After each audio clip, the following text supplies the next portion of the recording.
চালাক মানুষ চিনবেন কিভাবে? চলুন 7টি স্পষ্ট উপায় বলে দেই। নাম্বার 1, তারা বেশি কথা বলে না, পর্যবেক্ষণ করে। চালাক মানুষ প্রথমেই নিজেকে প্রমাণ করতে চায় না। তারা চুপচাপ সবকিছু দেখে পরিস্থিতি বিশ্লেষণ করে এবং যখন সময় আসে তখনই বলে, তাও সংক্ষেপে। নাম্বার 2, আবেগে ভেসে যায় না, আবেগ বোঝে। চালাক মানুষ রাগ, অভিমান বা ভালোবাসায় গা ভাসিয়ে দেয় না। তারা আবেগকে নিয়ন্ত্রণ করে, অন্যের আবেগ পড়ে বুঝতে পারে কোন কথা কখন বলা উচিত আর কখন বলা উচিত নয়। নাম্বার 3, তারা কখনো নিজেকে সবার সামনে বড় দেখাতে চায় না। চালাক মানুষ চুপচাপ নিজেকে তৈরি করে। আর চালাকরা হারার ভয় পায় না, জেতার কৌশল খোঁজে। নাম্বার 4, তারা পরিস্থিতি অনুযায়ী নিজেকে বদলাতে জানে।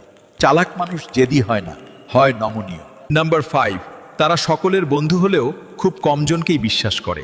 তারা জানে বিশ্বাস ভুল জায়গায় রাখলে আঘাত নিশ্চিত। নাম্বার 6, ভুল করলে শেখে, কিন্তু বার